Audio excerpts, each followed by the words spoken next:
My name is Jeremiah. Most of my friends call me Jerry though. I'm a Chinese Canadian. I was born and raised here in Canada, but I'm a person of Chinese ancestry. Both my parents are Chinese. My parents immigrated to Vancouver from Hong Kong. Both of them were teenagers at the time when they moved to Vancouver. It was about the late 60s, early 70s when they both immigrated. And they moved here separately and they met here in Vancouver.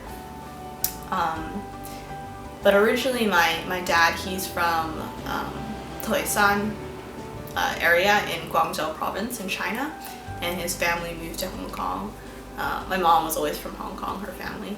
But I think that identity or that label of Chinese Canadian, how I see that term or how I see myself as a Chinese Canadian has changed over time. So for example, I think when I was younger, I thought too much about my racial identity. I do recognize that I'm Chinese and I'm Canadian, but I guess it wasn't too important. I grew up in a small neighborhood and most of my friends were Caucasian.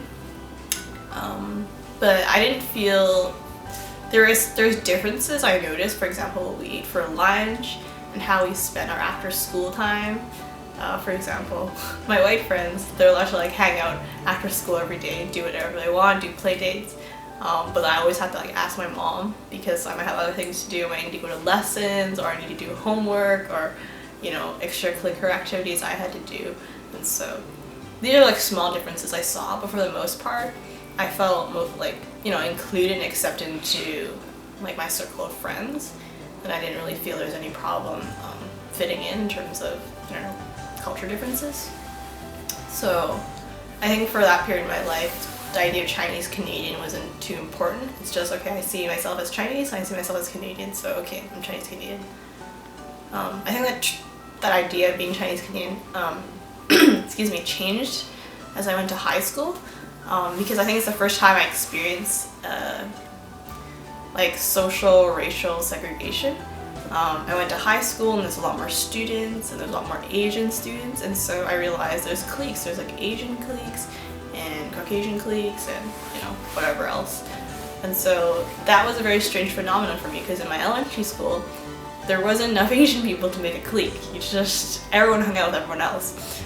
Throughout high school, most of my friends became Asian, and I think it's in that period when I became closer friends with a lot of immigrant students. I started becoming a lot more interested in my Chinese heritage and Chinese culture.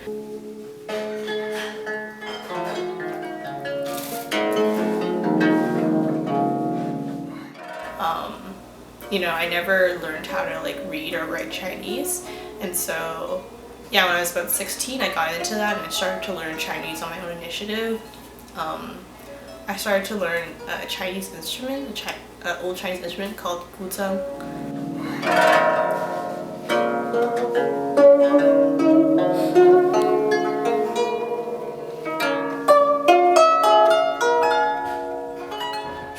I don't think my family really actively or consciously encourages me to be Chinese, and I think the Chinese things we do, we don't actively think about it as in, okay, let's do this, preserve our Chinese culture. I don't think they think about it like that. I think it just happens so naturally. So for example, most days of the week we eat Chinese food for dinner. Not every day, it's mixed. The language that we speak at home, it's mixed. We speak Cantonese and we speak English.